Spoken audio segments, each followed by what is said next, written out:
Et ça femme. La question donc ayeta alfarugo ba fo ko mo ko alfarugo jine. Jine ni mi sotini. Sotini ne da cimbulu la. Eochi. Et ça femme. Ne da cimbulu la. Nous avons entendu ça de la bouche des Blancs. Hein. Quelqu'un qui n'est pas venu à Tombouctou, c'est comme s'il n'a jamais été en Afrique. C'est comme s'il n'a jamais voyagé. Nous n'avons plus d'espoir. Nous, notre seul espoir, c'est Allah. L'État malien, je le dis haut et fort, nous a dessus sur toute la ligne. Chez nous, on ne peut pas parler de diversité culturelle à Kidal.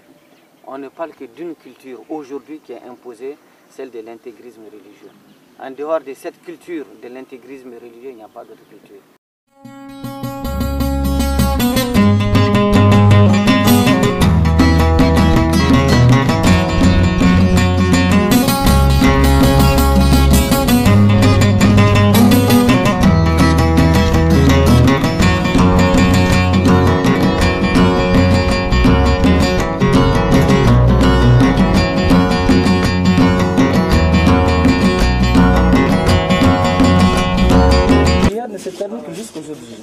Jusqu'à ce que le soleil se lèvera de l'ouest.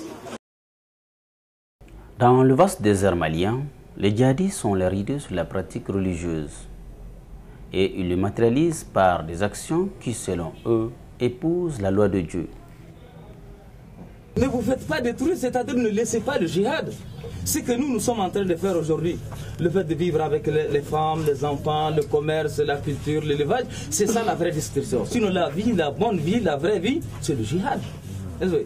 Parce que le musulman, il doit vivre en bon musulman, en bon pratiquant, ou qu'il meure en martyr. Et c'est ça notre but. Le but des Ansardines, comme je dis Ansardines, les adhérents de l'islam, qu'on vive en bon musulman, en bon pratiquant, ou que l'on meure en martyr. Parce que notre but, on n'a rien à voir avec ces histoires, ce bas monde-là, le pouvoir ou l'argent. Ça nous intéresse, ce qui nous intéresse, c'est le paradis. C'est l'au-delà. C'est d'abord l'agrément d'Allah sur nous, le pardon de nos péchés, et qu'Allah nous donne en échange le paradis. Amen.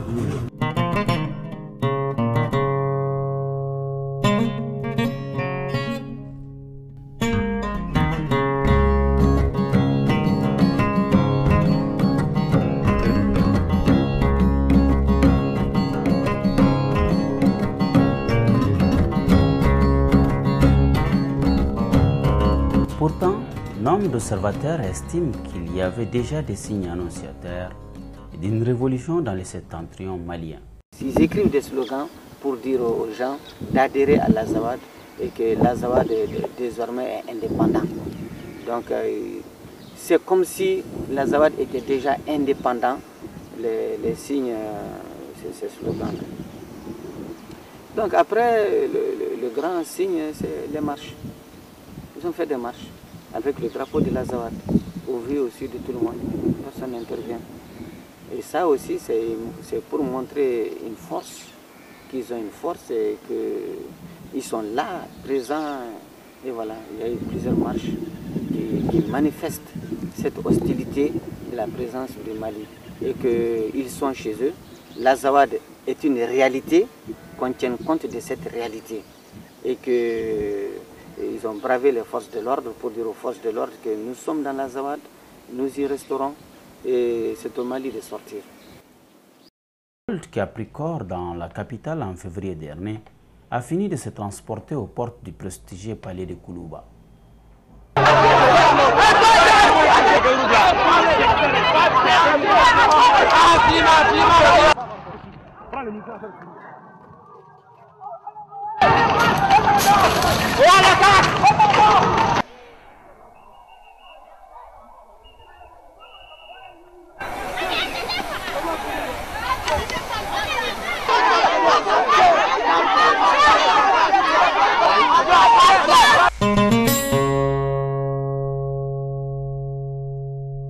Kuma caman fɔra a fɔra ATT kisɛ marifa wari a y'a di ka taa kɔrɔn fɛ ka taa di rebelle ma donc an kɔni nana ATT an n'a ka jɛ ka kuma ni tiɲɛ don nkalon don n'o tɛ n'i donna sɔrɔsiya la i donna faso lakana de kama an cɛw y'a kɛ an mɔkɛw y'a kɛ an balimaw y'a kɛ donc an bɛɛ de ka kan mais min ye ka ATT dɛmɛ n'u fɛ an nana o tiɲɛ nkalon ATT ko a ma dɛmɛ u fɛ.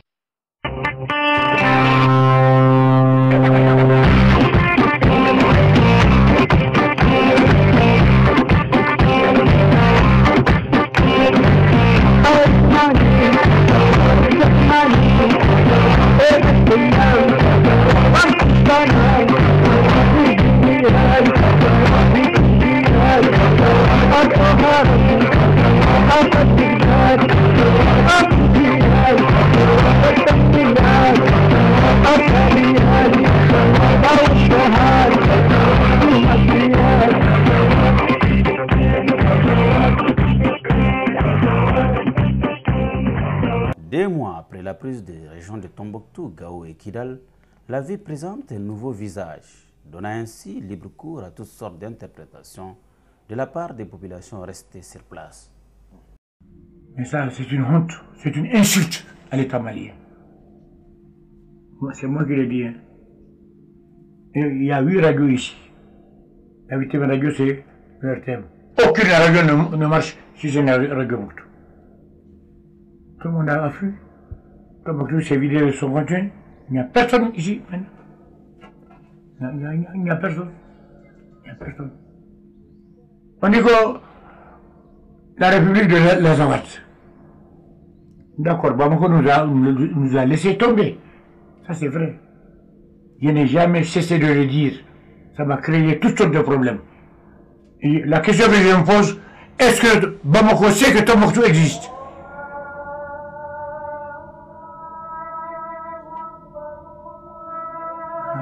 On ne le sait pas.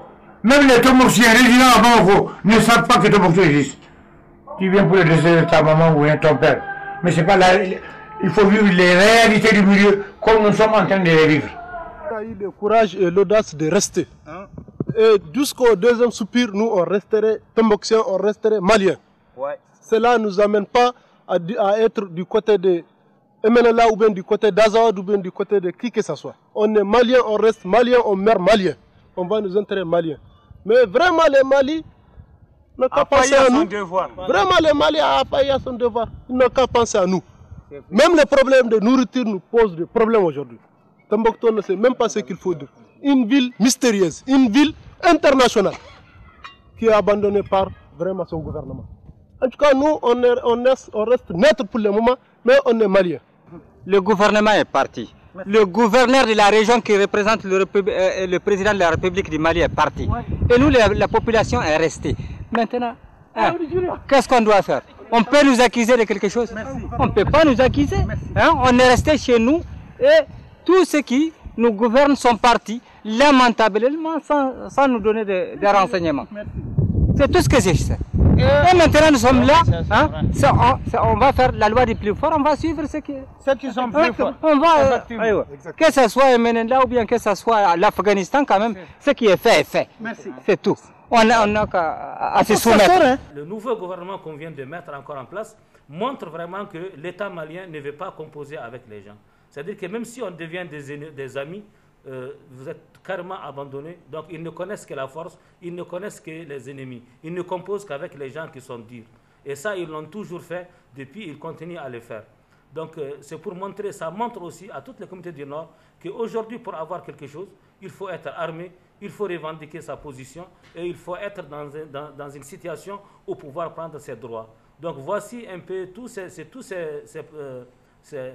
ces considérations qui ont vraiment poussé les gens à créer leur force et à créer aussi leur mouvement. Parce que sans ce mouvement, cela veut dire qu'on ne peut pas avoir de droits, on ne peut pas être considéré dans le Nord. Donc il faut vraiment être militairement fort pour avoir sa part dans le Nord Mali. MNLA créé par des jeunes cadres diplômés. Ce sont des gens qui ont la conscience, qui ont des idées, qui savent ce qui se passe dans le monde entier, qui sont motivés pour apporter un de plus pour ces populations vulnérables que vous voyez. Deuxièmement, en 2012, le 17 janvier 2012, MNLA a créé son aile politique, son aile militaire pour mener des opérations militaires. Donc, c'est un mouvement qui est composé de l'aile politique et l'aile militaire. Nous sommes contraints de vivre avec eux et nous faisons semblant d'être avec eux parce qu'ils détiennent des armes. Donc nous n'avons pas le choix. Nous sommes là pieds nus, mains nues, sans défense. Donc on est obligé de faire semblant. Les assaillants, quand ils sont venus, ils ont trouvé que nous sommes entre eux. Nous sommes libres. Il n'y a pas d'occupation, il n'y a pas de militaire, il n'y a pas de force, il n'y a pas d'autorité. Ils sont venus, ils se sont installés. Et ils sont guidés par quelques enfants qui leur montrent, voilà, celui-là est fonctionnaire, celui-là a les moyens, celui-là a une DT de l'État, ça c'est la maison de quelqu'un. Voilà, nous sommes là. Je me demande comment on va faire la campagne, parce qu'il n'y a pas de semences. Les semences ont été pillées, ils ont vendu les sacs à 5 000. Un sac de semences à 5 000 francs, vraiment. Même le riz de consommation n'est pas vendu à 5 000, même pendant la récolte, à plus forte raison, à cette période. Et le carburant aussi, la station, vraiment, ils sont en train de puiser le carburant. Donc, comment faire une campagne? Parce qu'il faut de la semence. Les engrais, n'en parlons pas. Il y a pas de, on ne voit pas comment le carburant va poser problème. Parce que si l'État ne vient pas, on trouvera que tout est vide. S'il n'y a pas à manger, il va de soi que les gens quittent. Qu'est-ce que nous allons manger? Quel travail nous allons faire? Les banques sont pillées, il n'y a pas de travail. Les bandits sont là à circuler en longueur de journée avec des armes. Vraiment, nous avons des soucis ici. On ne sait même pas quoi faire encore. Donc vraiment, je lance un appel à nos autorités vraiment de penser à nous. Ils sont là à faire, je ne sais pas, de guerre, de politique ou bien pour avoir de postes au niveau de Bamako. Tandis qu'au nord du Mali, ici, les gens sont abandonnés, nous sommes laissés. Vraiment, on se sentit vraiment abandonnés par eux. Si ces gens n'avaient pas trouvé ces magasins pleins de mil, de riz, d'huile, s'ils n'avaient pas trouvé ces dépôts pleins d'essence et de gasoil, la question que je me pose aujourd'hui, que serons-nous? On se pose la question de se demander s'ils ne vont pas s'attaquer à nos maisons, s'ils ne vont pas s'attaquer à nos pauvres boutiquiers qui nous permettent aujourd'hui de survivre. Parce qu'on ne vit pas, nous sommes en train de survivre à Tombouctou.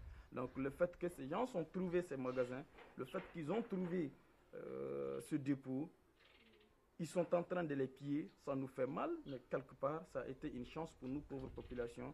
Sinon, c'est nous qui serons pillés, sinon c'est nos pauvres boutiquiers qui seront attaqués, parce que des gens qui se sont permis, qui veulent gouverner.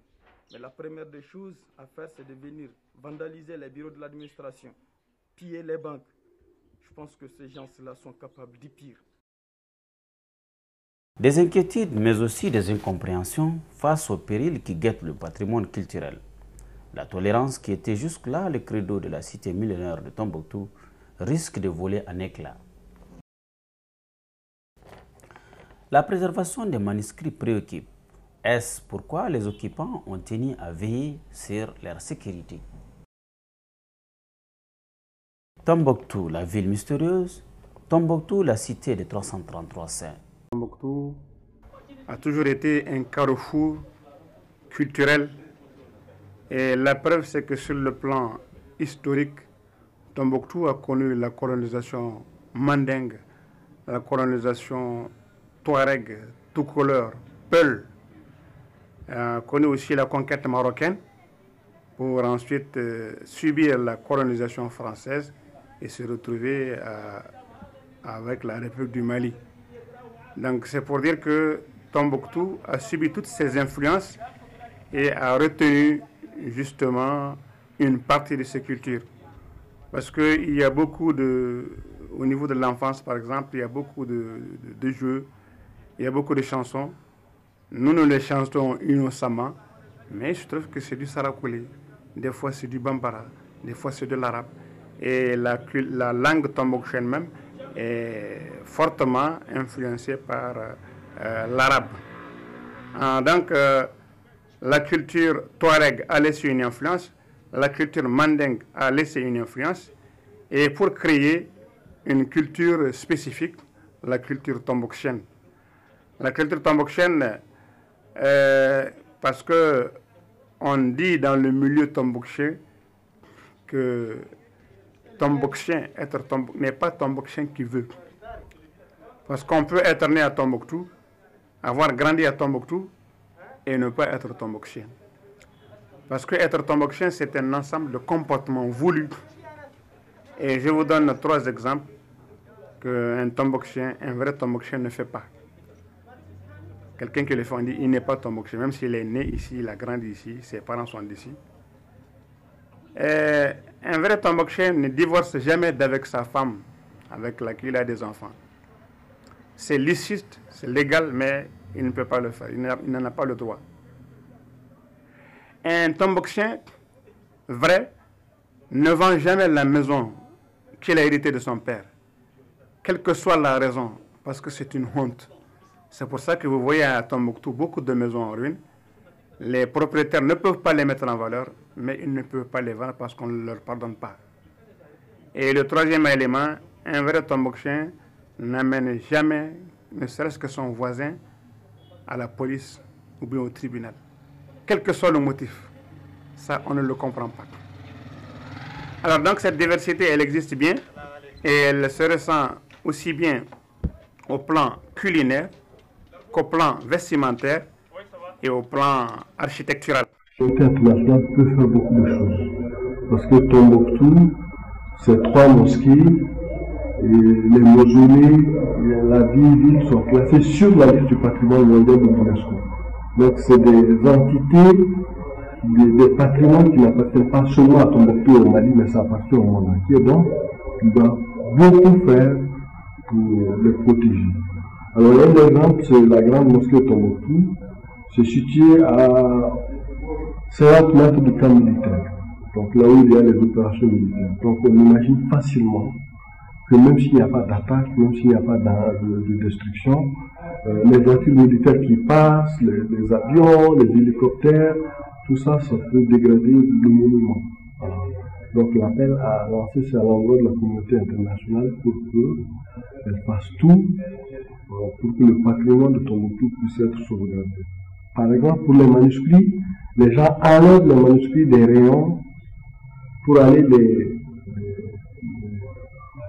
les cacher dans des sous-sols, dans des mares, dans des endroits où il n'y a aucun confort pour conserver le manuscrit en bon état. Donc c'est des manuscrits, si on doit les ressortir dans quelques semaines, quelques mois, quelques années, on ne sait pas, ils peuvent être dans un état de dégradation pratiquement irréparable.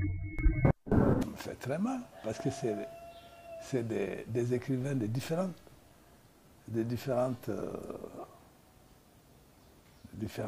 ethnies.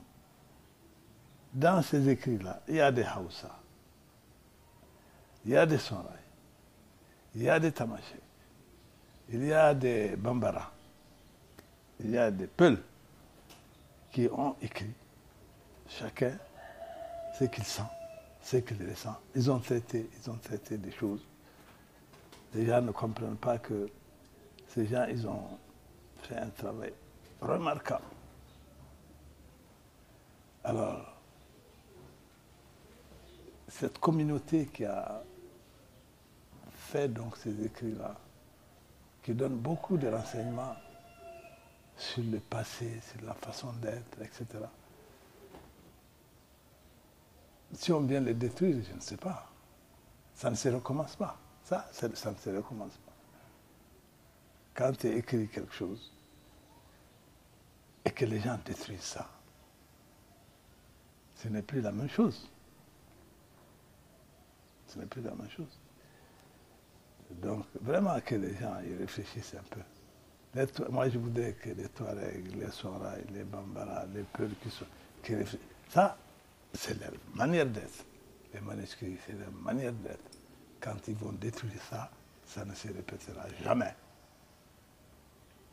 Et c'est une caractéristique, une image des gens de cette région-là qui se détruisent.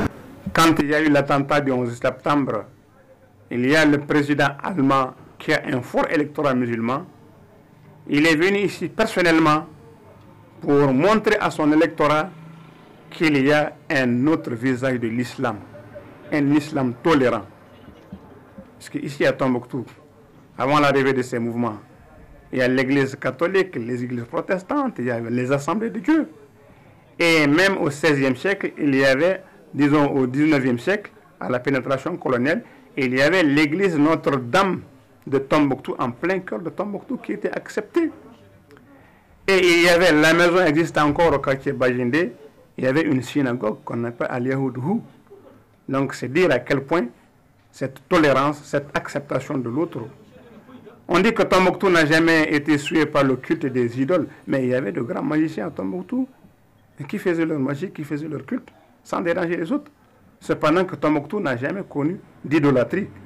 Parce que, contrairement à la Mecque, qui est un des hauts lieux de l'islam, à la Kaaba, il y avait 360 idoles, mais il n'y a jamais eu d'idolâtrie à Tombouctou.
Gao, la cité des Askia. Gao, la capitale de l'empire Songwe. Aujourd'hui, il n'y a plus d'église à Gao. Les mausolées, il n'y en a plus. Ils ont brûlé de toujours tout ce qui appartenait à la jeunesse. Tout ce qui appartenait à la jeunesse. C'est pour dire que si l'État, si l'État existe, l'État n'a qu'à agir vite et bien. Je crains beaucoup une déchirure de cette société en matière de culture. Parce que l'homme, comme on le dit, ne vit pas seulement de pain, il vit aussi de culture. Quand vous regardez la ville de Gao aujourd'hui, les expressions culturelles n'existent plus. Tous les espaces dans lesquels les jeunes s'amusent aujourd'hui sont occupés. Vous voyez également que la nuit, tout le monde dort tardivement. Et vous avez vu également dans les rues de Gao, il n'y a pas de mouvement, il n'y a pas de vie. Chacun se méfie de son camarade, chacun se méfie de son voisin, chacun se méfie même de son espace. Parce qu'en réalité, le sédentaire est tout au long du bord du fleuve avec ses animaux, il est obligé d'aller au pâturage. Mais aujourd'hui, le pâturage est occupé par les Touaregs. Et voilà que d'un coup, tout l'espace est occupé par des arbres. Donc il y a une sorte de méfiance. Regardez, même les animaux sont en train de mourir. Parce que le sédentaire ne peut plus amener ses animaux en brousse.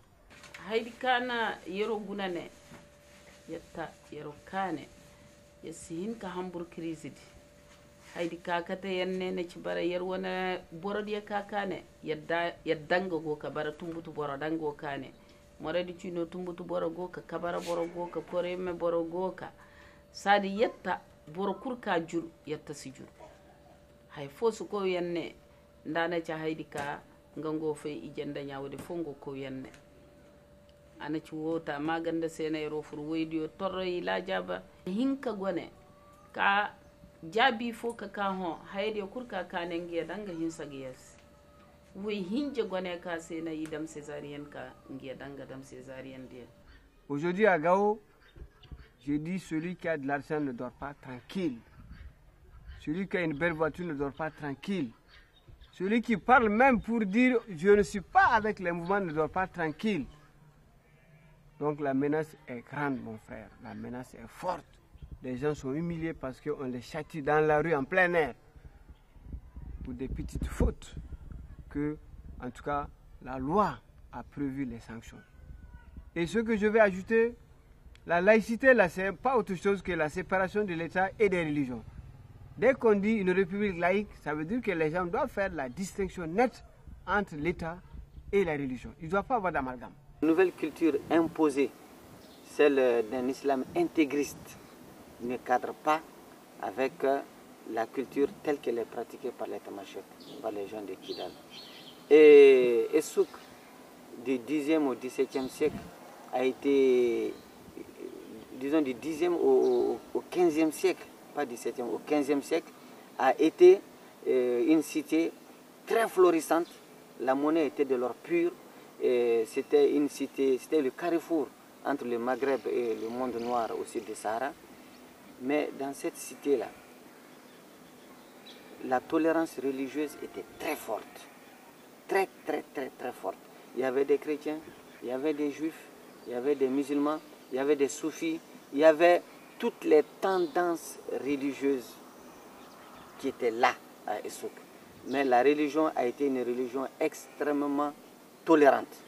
Et aujourd'hui, on vient trouver une intolérance extrêmement grave et qui porte atteinte à la culture même du peuple tamashek. En milieu tamashek, quand on ne donne pas la main à une femme, la femme va dire que vraiment on l'a déshonorée. Parce qu'on ne la respecte plus. On ne lui adresse plus la causerie, on ne la salue pas. Ça, ce n'est pas un bon signe. Et là, c'est le contraire. Ils viennent imposer que la femme, on ne doit pas lui donner la main. On ne doit pas causer avec une femme dans la rue. Même dans ta propre voiture, tu ne dois pas amener des femmes, tes cousines, tes soeurs. Donc c'est devenu un problème culturel qui est très fort, au point où la culture même, du peuple même qui était là, cette culture commence à être dénaturé. Et avec cette imposition-là, c'est très grave. Dans la collaboration, ils ont bien voulu en tout cas nous donner en tout cas certains numéros où en cas de cas, on pouvait les appeler pour intervenir. C'est dans ce cadre que moi j'ai appelé le chef et qui immédiatement a envoyé, comment dirais-je, un autre véhicule qui est venu.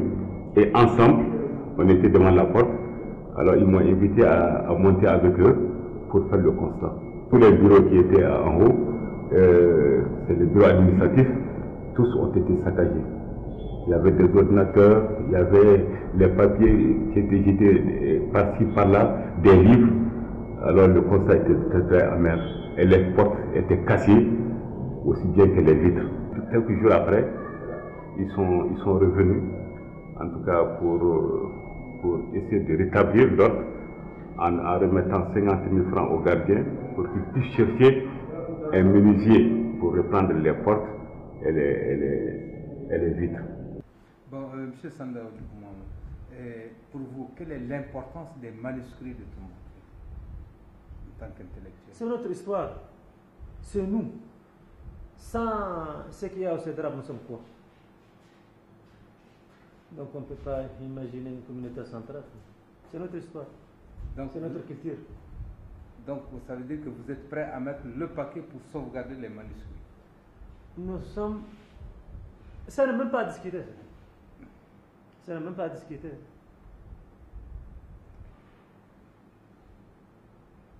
Et je pense que vous avez dit à un moment que vous invitez les travailleurs du CEDRAP à revenir où qu'ils soient pour venir s'occuper des manuscrits comme... On s'en charge de leur sécurité. On va mettre tous nos moyens sous leur disponibilité. Ils n'ont qu'à... C'est ce que je peux assurer qu'on ne va pas leur demander de refuser un demande. Que ce soit ça. Hein? On est prêt à travailler avec eux. On veut qu'ils viennent travailler. Cette guerre a une dimension religieuse. Parce que c'est... Vous avez vu les gens d'Akmia et dans Saradine, ils disent ce qu'ils veulent, c'est instaurer la charia. Donc, et la charia, comme ils l'entendent, non seulement repousse toutes les valeurs antinomiques de l'islam. Donc, ils ne veulent pas du christianisme, ils ne veulent pas des protestants, pas des catholiques, pas des juifs, pas des animistes. Mais même à l'intérieur de l'islam, il y a des pratiques qui combattent. Par exemple, vous voyez l'islam, il y a une tradition authentique du prophète Mohammed qui dit que toute tradition, si elle n'est pas contraire à l'islam, est une tradition islamique. Voilà. Donc toute sunna qui n'est pas contraire à la sunna est elle-même sunna, ça existe.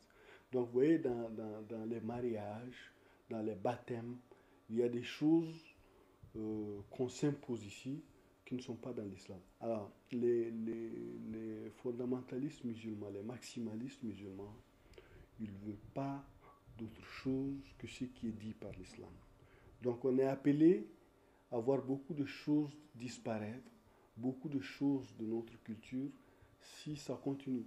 Donc, si vous voyez, à la place de l'indépendance, il y a le monument Al-Farouk qui a été détruit. Bon, ce n'est pas de l'islam, mais ça fait partie des légendes, des histoires extraordinaires de la ville de Tombouctou. Alors, donc tout ça, on a demandé à ce que ça disparaisse. Et ensuite, ce qui fait un peu la beauté de la ville, la beauté humaine, la beauté de la femme tombouctienne, c'est donc les tresses. Donc en fonction des âges, que la fille soit jeune, qu'elle soit adulte, qu'elle soit vieille, elle a des sortes de coiffures qu'elle peut porter. Donc selon les circonstances, pendant les fêtes, pendant les mariages, ou surtout de la quarantaine après l'accouchement, la femme a des types de coiffures qu'elle doit porter. Mais si on dit que toute femme obligatoirement doit porter le chador ou la burqa, donc vous voyez, elles ne verront plus la nécessité de porter ces coiffures. Donc ils vont être menacées totalement de disparition. L'esprit qu'il y a à l'intérieur de ce mausolée qu'on doit respecter, parce qu'ils ont laissé quelque chose à l'humanité. Ils ont laissé des théorèmes, ils ont laissé un grand savoir aux générations. Donc je ne vois pas comment des islamistes ou des gens qui se réclament de Dieu puissent détruire ces mausolées. C'est une triste affaire et nous prions le bon Dieu pour que cela ne se répète pas. Et nous prions nos autorités maliennes, notre armée, à aller de l'avant et à sauver ce patrimoine. Parce que des gens quittent les États-Unis pour venir voir que ces mausolées. Et aujourd'hui, où sont ces mausolées? Ils sont détruits. Par la faute de qui? Par la faute de ces islamistes, des étrangers, égoïstes. Parce que c'est des égoïstes qui font des choses comme ça. Parce que ce ne sont même pas des Maliens. La plupart, ce n'est pas des Maliens. Les Maliens sont infimes dans cette histoire. Des étrangers viennent détruire des mausolées qui datent des siècles et des siècles pour dire qu'on ne doit pas croire à ces mausolées. C'est vrai, on croit en Dieu et à son prophète. Mais quand je vois que des personnes détruisent l'histoire du Mali, l'histoire de Tombouctou, je suis offusqué par rapport à tout ça.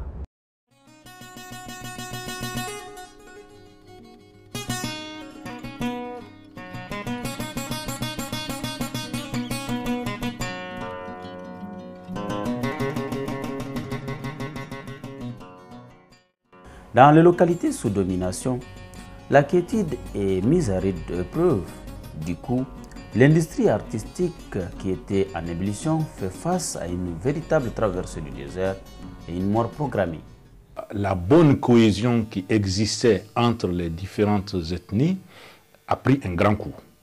Parce qu'aujourd'hui, les Peuls n'ont plus confiance aux Touaregs, les Touaregs n'ont plus confiance aux Arabes, les Arabes n'ont plus confiance aux Songhoi, les Songhoi n'ont plus confiance aux Tamashek.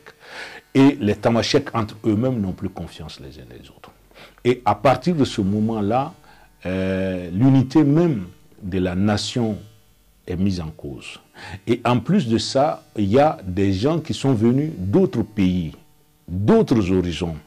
Et le fait que ceux-ci n'ont pas les mêmes valeurs que les autres, mais qui veulent les dominer, les forcer à accepter leur dictat, fait que de toute façon déjà, l'harmonie est rompue.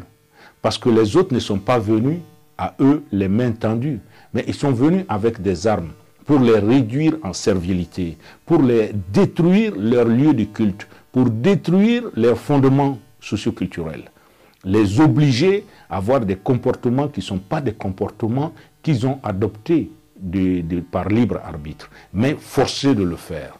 Donc à partir de ce moment-là, toute forme d'extrémisme est à condamner. Et alors, la coexistence, l'unité, l'harmonie est rompue. Le diable est rentré dans la bergerie. Maintenant, qu'est-ce qu'il faut faire? Les conséquences sont énormes, sur tous les plans. Mais déjà sur le plan de la confiance. Est-ce que demain, ceux-ci-là peuvent avoir confiance alors à ceux qui sont arrivés avec les armes?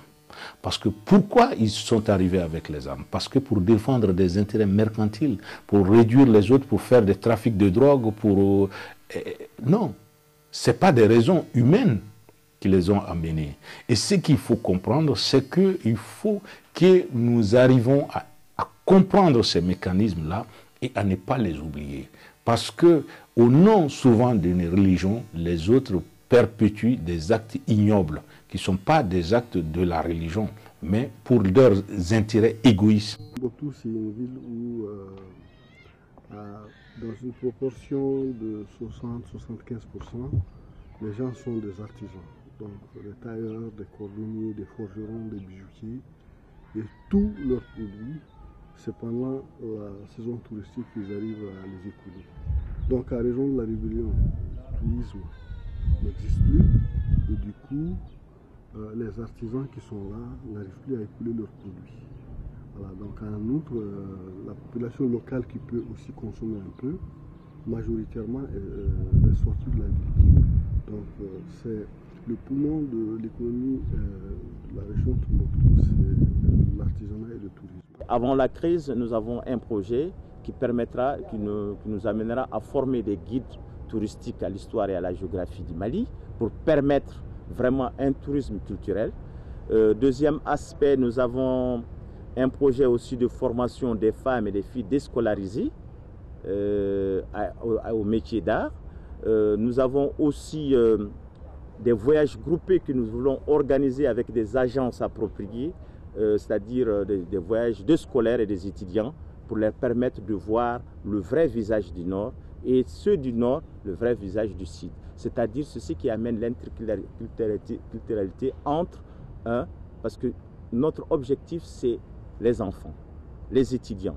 Parce que peu de gens connaissent le Nord, peu de gens connaissent, et les gens du Nord, peu de gens connaissent le Sud. Donc, c'est-à-dire le fait de créer ce brassage permettra aux jeunes gens de connaître la réalité profonde de leur pays. Et le troisième aspect, nous essayons aussi d'alphabétiser ceux qui ne sont pas alphabétisés. Au moins pour pouvoir, surtout les artisans et les acteurs culturels, qui ne peuvent pas s'exprimer. Et nous avons aussi une formation à l'informatique. Tous ces projets sont aujourd'hui à l'eau parce qu'il y a eu des crises. Sinon, des partenaires voulaient nous accompagner, mais avec la crise, les partenaires ont fermé les robinets, donc on attend. Les problèmes que nous avons, Thomas, depuis les événements de février, mars, puis avril, c'est que nous sommes en stand-by. Et aujourd'hui, nous essayons de faire en sorte d'organiser des spectacles de soutien. Parce qu'aujourd'hui, plein d'artistes du Nord sont à Bamako et dans des situations très difficiles, très compliquées. Ils vivent au jour le jour et il faut qu'ils se déplacent de famille en famille. Alors nous essayons d'organiser des spectacles de soutien à ces gens-là pour qu'ils puissent au moins avoir de quoi faire bouillir la marmite. Nous avons encore une de nos valeurs sociétales, c'est la solidarité. Je ne veux pas citer de nom pour ne pas frustrer des gens, mais nous avons partagé le peu que nous avons avec certains. Nous les avons aidés à sortir et quand ils sont arrivés ici, nous les assistons. Et nous pensons qu'ils sont comme nous-mêmes. Et c'est ce qui est important pour nous aujourd'hui, pour faire en sorte que face à cette menace-là, nous brandissons les valeurs, des valeurs qui ont pour nom solidarité, partage, entraide et aussi assistance. Cette assistance, cette entraide, nous les manifestons par rapport à des hommes et des artistes du Nord qui sont aujourd'hui ici, ou même qui ne sont pas à Bamako, mais qui sont hors du Mali, mais que nous tenons aussi à leur assister, ne serait-ce qu'en leur donnant des nouvelles, ne serait-ce qu'en leur donnant, partageons avec eux les petits moyens que nous avons, qui sont des moyens matériels, financiers, pour qu'ils continuent à pratiquer leur art et que leur famille soit alors un peu hors du besoin. Moi, c'est Khaira Arbi, une artiste du Nord déplacée à Bamako. Sinon, on ne peut pas dire qu'on est réfugié dans notre pays. Je suis déplacée avec tout mon groupe. Je suis là. J'étais d'abord, quand je suis venue, j'étais à la maison de jeunes. Mais après, avec l'aide du gouvernement du Mali, j'ai eu une maison où loger, Dieu merci. Je suis là avec tout mon groupe, mais on ne travaille pas, on n'a pas de travail, on est là. Dieu merci, ça va. C'est qu'on veut que la paix revienne au Mali et au nord du Mali surtout. C'est notre souhait. Le reste de mon groupe, il y en a qui sont restés à Tombouctou, qui n'ont pas pu faire le déplacement, mais je suis là avec quand même 3 musiciens. J'ai 3 qui sont restés à Tombouctou. Ils n'ont pas pu venir. Mais nous sommes là. Souvent, on gagne un peu des animations. Et ce qu'on gagne, on est obligé de les envoyer, au moins c'est un petit crédit, pour communiquer entre nous. C'est tout. Et merci. Pour une sortie de crise, des pistes de solutions doivent être explorées afin de ramener la paix sociale. Je pense que c'est des hommes de bonne volonté. Des gens qui ont une certaine lecture des événements. Une certaine lecture des événements. Il s'agit de ne pas être passionné, d'enlever la passion, de mettre la passion, de raisonner. de parler par le cœur et par la raison. Ça, je pense que tout homme de bonne volonté, qu'il soit politique, s'il enlève là-dedans les données égoïstes, s'il enlève ça de ce côté, il met ça de ce côté, s'il se dit, bon, ce qu'on cherche, c'est de refaire, parce qu'il faut refaire. Il faut refaire cette nation en marche. Il faut refaire ça pour créer une atmosphère de paix. Ça, c'est possible. C'est qu'on veut, tout ce que tu veux qui est bien, c'est faisable. Et il ne faut pas dire a priori que ce n'est pas faisable. Ce n'est pas parce que c'est gros, c'est évidemment très gros. Avec, comme je l'ai dit tout à l'heure, les morts, les ceci, ceux-là qui sont venus. On peut penser que ce n'est pas possible. Mais il faut faire l'effort de penser que c'est possible. Et c'est bien possible. J'aimerais que le Mali, tout le monde se comprenne, quoi. Qu'on se comprenne. On prie ensemble pour que la paix revienne au Mali. Et de montrer aux gens qui doit faire quoi pour que la paix revienne au Mali. Il ne s'agit pas de dire la paix, la paix, la paix. Pourquoi on a ces problèmes-là? Quelle est la solution que chacun apporte? La solution qu'il a, qu'on les réunisse, voir clairement ce qu'il faut pour qu'on finisse avec ce problème-là. Quand un État n'est pas fort, fort d'abord sur le plan militaire, fort dans les institutions, fort dans la prise de responsabilité, c'est le désordre que ça peut amener. Et nous sommes dans ça. Donc l'appel en direction des plus hautes autorités du Mali, il faut abattre le fer quand il est chaud. Moi, je pense que les discours là, il faut arrêter les discours, il faut agir et avec beaucoup d'intelligence. L'armée malienne, les militaires ne sont pas dans les conditions. Ça, je préfère le répéter, je le dis. On ne peut pas envoyer des hommes sur les champs de bataille. Les bras ballants, non seulement sur le plan alimentaire, ils n'ont pas ce qu'il faut. Et sur le plan de, comment ça s'appelle, matériel, ils n'ont pas ce qu'il faut. Donc c'est des gens qu'on a livrés à la mort comme ça. Je déplore cela, je déplore cela. Je déplore cela. Maintenant qu'on révise la position de l'armée, surtout pour les éléments qui doivent venir au nord. Parce qu'ils ont affaire à des gens qui connaissent le terrain mieux qu'eux. Ils connaissent le terrain mieux qu'eux. Quand tu connais le terrain mieux que ton ennemi, mais embuscade, c'est embuscade sur embuscade. Tombouctou n'est pas seulement une ville sainte, c'est une ville nourricière, c'est un carrefour de civilisation. Au moins pour Tombouctou, le mystère est très grand. On ne peut pas finir de parler de Tombouctou. Parce que tout le monde entier, depuis des siècles, converge vers cette ville, vers ses mausolées, vers ses mosquées, vers sa croyance, vers son savoir. Donc, on n'a pas à détruire une ville pour je ne sais pas quelle cause. Donc, les citoyens du Mali, qu'ils soient du nord, d'est, d'ouest, du sud, convergent, se donnent la main et sauver le septentrion du Mali. Tombouctou est le point de rencontre de ceux qui voguent en pirogue et de ceux qui cheminent à chameau.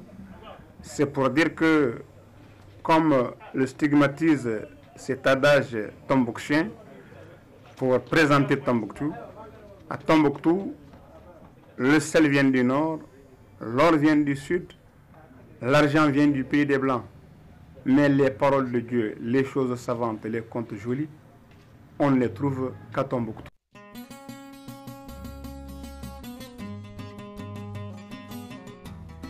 L'éphémère comité de transition de la République de l'Azawad a eu du mal à convaincre. L'assise populaire qui pouvait légitimer son existence n'a pas été concrétisée. Malgré les difficultés, les humiliations et autres subies par les habitants du Nord Mali, l'espoir est permis de voir dans un proche avenir le drapeau vert jaune rouge remplacer celui du noir qui symbolise la force des djihadistes maîtres de lieu.